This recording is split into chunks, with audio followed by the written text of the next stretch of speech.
నెల్లూరు జిల్లా కరేడు గ్రామ పరిధిలో నిర్మించే సోలార్ ప్రాజెక్ట్ భూసేకరణను గ్రామస్తులు అడ్డుకున్నారు. 8,214 ఎకరాలలో భూసేకరణ చేపట్టేందుకు అధికారులు నోటిఫికేషన్ జారీ చేశారు.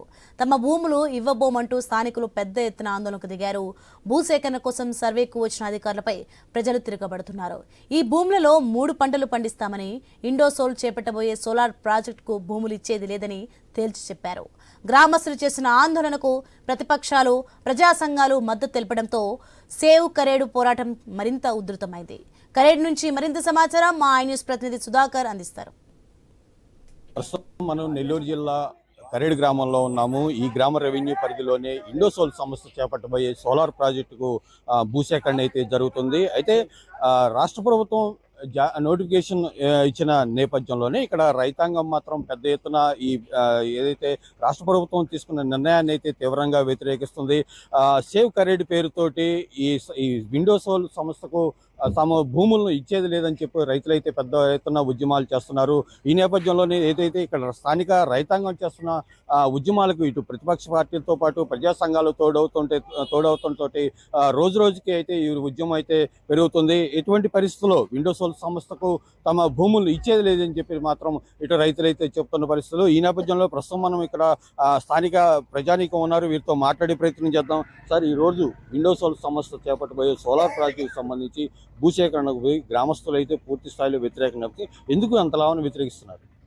భూములు ఇచ్చిన తర్వాత రైతులు ఏం చేయాలి? భూములు ఇచ్చిన తర్వాత, డబ్బులు ఇచ్చిన తర్వాత రైతు కూలీగా మారిపోతాడు. డబ్బులు శాశ్వతం కాదు. రైతు అంటేనే భూమి ఉంటేనే రైతు. మాయి సస్యశ్యామలమైనటువంటి భూములు. ఈ భూములకు వెలగట్టేటువంటి స్థాయి ప్రభుత్వానికి లేదు. రైతే ఎన్నుముకన్నప్పుడు రైతు భూములు తీసుకొని బడా పారిశ్రామికవేత్తలకు కట్టబెడితే రైతు ఏమైపోతాడు? పంటలు ఏమైపోతాయి? మా జీవన విధానం ఏంటి? భూములు మీరు తీసుకుంటే మా పశువులు, గొర్రెలు, బర్రెలు, మేకలు, ఆవులు వీటన్నిటి జీవన విధానం ఏంటి అంటే, భూములు కానీ మేము ఇస్తే మేము సర్వస్వం కోల్పోతాము అనేటువంటిది మా ఇది.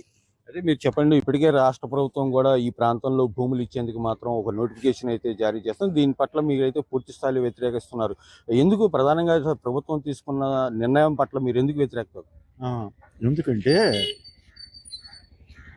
ఇక్కడ భూములు తీసుకుంటారు, భూములు తీసుకున్న పాటు పొల్యూషన్ వస్తుంది, ఇళ్ళు వదిలిపెట్టి వెళ్ళాలా. ఆ ఇల్లు 2 ఎకరాలు ఉంటుంది, వాడికి 30 లక్షలు ఇస్తారు. వాడు ఆ 30 లక్షలతో పోయి ఏ ఊరు పైన చోటు కూడా రాదు. ఇల్లు వాసన వచ్చేస్తుంది, బుగ్గులు గిగ్గులని. ఈ సోలార్ రోడ్ మళ్ళీ 80 లక్షలకు కోటికి అమ్ముకుంటాడు వీడు దొంగ. వాడు ఐపీ పెట్టున్నాడు ఎదురుకు విశ్వేశ్వరరెడ్డి. ఈ విధంగా ప్రజలందరూ బాధపడుతున్నారు. అందువల్ల ప్రతిఒడికి బాధ. ఈ భూములు ఇవ్వాలంటే ఎవడికి ఇష్టం లేదు. పొల్యూషన్ తర్వాత పరిస్థితి అయింది. అసలు ఎందుకు ఇవ్వాలా? ఏడాడో పనికి మాలిన భూములు తీసుకోవాలి, కానీ సస్యశ్యామలమైన ఏ క్లాస్ పొలాలు తీసుకోమని ఎవడు చెప్పాడు? ప్రధానంగా ఇప్పుడు వైపు అయితే ప్రభుత్వం అయితే భూసేకరణకు మాత్రం చర్యలు తీసుకుంటున్న నేపథ్యంలో ఇప్పుడు మీరు ఎందుకు ఇంత లాభాన్ని వ్యతిరేకిస్తున్నారు? అసలు ఇక్కడ ఉన్న పరిస్థితులు ఎలా ఉన్నాయి? ఇక్కడ ఇవ్వడానికి ఎవరికి ఇష్టం లేదు. మా పొలాలు ఇస్తే మేము ఎందుకు పనికిరాము? ఆ డబ్బులు అయిపోతాయి. వాడు ఇచ్చే డబ్బులకు చోటు కూడా రాదు. ఇంకొక ఊరు పోతే పొల్యూషన్ వస్తుంది, ముఖ్యంగా ఇళ్లలో ఉండలేము. అందుకని బాధే. ఎందుకు ఇవ్వాలా అంటే ముఖ్యంగా రైతాంగం నుంచి, ఇటు గ్రామస్తులతో పాటు రైతాంగం నుంచి పెద్ద ఎత్తున వ్యతిరేకత ఉన్న నేపథ్యంలో ఇక్కడ రైతాంగం ఏమనుకుంటున్నారు, ప్రజలు ఏమనుకుంటున్నారు? రైతులు కానీ ప్రజలు కానీ భూములు ఇక్కడ ఇచ్చినందువల్ల గ్రామాన్ని వదిలి బయటికి వెళ్ళి ఎక్కడన్నా వీళ్ళు ఎక్కడ పోయి పని చేసుకోవాలి? ఊర్లో పనులు వదిలిపెట్టుకొని ఇప్పుడు కనీసం 16-17 వేల ఉన్న జనాభా ఉన్న ఊర్లో కనీసం 10,000 మంది బయటికి పనుల కోసం బయటకు పోవాల్సిన పరిస్థితి ఏర్పడుతుంది. పైగా అక్కడ దేవాదాయ భూములు ఉన్నాయి.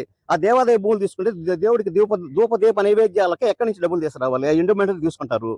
కనీసం ఇక్కడ దీపారాధన కూడా ఖర్చులు కూడా ఉండవు. ప్రజలు ఇక్కడి నుంచి బయటికి వెళ్ళి బయట ఎదుకుండా ఊర్ల మీద పడి పనులకు ఎదుర్కోవాల్సిన పరిస్థితి వస్తుంది. పైగా ఈ ఊరికి చుట్టుపక్కల గ్రామాల నుంచి వేరుశనగ టైంలో కానీ, నారేతల టైంలో కానీ దగ్గర ఒక కనీసం 60-70 ఆటోలు సీజన్కి వస్తుంటాయి. ఈ ఊరితో పాటు పక్క ఊర్ల జనాలు కూడా ఈ ఊరి మీద ఆధారపడి బతికే వాళ్ళు ఎక్కడ పనులు లేని రోజుల్లో ఇక్కడ నీళ్ళు వస్తుంది కాబట్టి ఇక్కడికి వచ్చి బతుకుతున్నారు చాలా మంది. ఇంతమంది జీవనాలు బాగుంకొట్టి భూములు ఇచ్చేదానికి ఎట్టి పరిస్థితుల్లో కరియర్ జనాలు మాత్రం ఒప్పుకునే పరిస్థితి లేదు. కేవలం దీన్ని కేవలం మరి రాజకీయ నాయకులు కూడా, మన పాత ఎమ్మెల్యే గారు కానీ, పోతే ఇప్పుడు కొత్త వాళ్ళు కానీ, ఇప్పుడు ఆపోజిషన్ వాళ్ళు కానీ జనాలను పట్టించుకోకుండా వాళ్ళ పార్టీకి వాళ్ళకి అందుకున్న మీటింగ్లు పెట్టుకొని జనాలు అందరూ ఇష్టంగా ఉన్నారని చెప్పడం కూడా కరెక్ట్ కాదు. వాళ్ళ జనాల్లోకి వచ్చి వీళ్ళ పరిస్థితుల్లో తెలుసుకొని మాట్లాడితే బాగుంటుందని నా ఉద్దేశం. అయితే ఇప్పటికే వైపు అయితే ప్రభుత్వం తీసుకుంటున్న నిర్ణయం పట్ల స్థానికంగా వ్యతిరేకవుతున్న నేపథ్యంలో ఇప్పుడు మీ తరపు నుంచి ప్రభుత్వానికి ఎలాంటి డిమాండ్ చేస్తున్నారు? మాది సస్యశ్యామలంగా పండే భూమి. మాకు 20 అడుగుల్లో కమ్మటి మంచినీరు పడుద్ది. వర్షాధారం మీద ఆధారం లేకపోయినా మాకు మంచి పంటనిచ్చే భూములు ఉన్నాయి. మాకు వేరుశనగ, మామిడి తోటలు, ఈ వరి, పత్తి ఇలాంటి రకాలు దాదాపు 15-16 రకాల పంటలు పండిస్తారు. సస్యశ్యామలంగా ఉంది. ఇప్పుడు రైతులకు ఉపాధి బాగానే ఉంది. అట్లాంటిది రైతులు కూలీలుగా మారాల్సిన పరిస్థితి రాకూడదు. గవర్నమెంట్ కూడా ఇచ్చేటప్పుడు ఇండో సోలార్కి అక్కడెక్కడో ఇస్తే అది క్యాన్సిల్ చేసి కమ్మటి పంటలు పండే భూమిని వీళ్ళు మళ్ళీ ఇటు ఇండో సోల్కి ఇచ్చి రైతులను ఇబ్బంది పెట్టే కార్యక్రమం చేయకుండా దొనకొండ ప్రాంతంలో కానీ గుడ్లూరు ప్రాంతంలో కానీ ఎక్కడ అటవీ భూములు ఉంటే వాళ్ళకి ఇచ్చి ఆ పరిశ్రమలను కూడా దగ్గరికి తీయమని చెప్తున్నాం. కానీ మేము పరిశ్రమలకి వ్యతిరేకం కాదు. మా రైతుల భూమి వాళ్ళకి ఇస్తే మేమేం చేయాలి, అది మేము కోరుకునే మా పరిస్థితి అది. దాన్ని బట్టి ప్రభుత్వానికి తెలియపరిచి ఈ ఈ విషయాన్ని మాకు న్యాయం చేయాల్సిందిగా మీడియా వాళ్ళని కోరుకుంటున్నాం. అయితే ఏదైతే కరేడు రెవెన్యూ పరిధిలో భూసేకరణ చేయడం పట్ల మాత్రం ఇక స్థానిక ప్రజానీకం నుంచి అయితే పూర్తి స్థాయిలో వ్యతిరేకత అయితే వ్యక్తమవుతుంది. ఈ నేపథ్యంలోనే ఏదైతే గడిచిన ఎన్నో దశాబ్దాలుగా ఇక్కడ పంట పొలాలపై ఆధారపడి ఇక్కడ కుటుంబాలు జీవనం సాగిస్తున్నాము. ఈ నేపథ్యంలోనే విండో సోల్ సంస్థకు తమ ప్రాంతంలో భూసేకరణకు ప్రభుత్వం కేటాయించడం పట్ల మాత్రం ఇటు స్థానికుల నుంచి అయితే ఆగ్రహం వ్యక్తమవుతున్న నేపథ్యంలో తక్షణం రాష్ట్ర ప్రభుత్వం స్పందించి ఏదైతే విండో సోల్ సంస్థకు తమ ప్రాంతంలో భూములు ఇచ్చే నిర్ణయాన్ని మాత్రం ఉపసంహరించుకోవాలని చెప్పి కోరుతున్నారు. ప్రభుత్వం నిర్ణయాన్ని వెనక్కి తీసుకునేంత వరకు మాత్రం తమ ఉద్యమాన్ని ఆపుకోమని చెప్పేసి ఇక్కడ స్థానిక రైతాంగం అయితేనే ప్రజలైతే కోరుతున్నారు.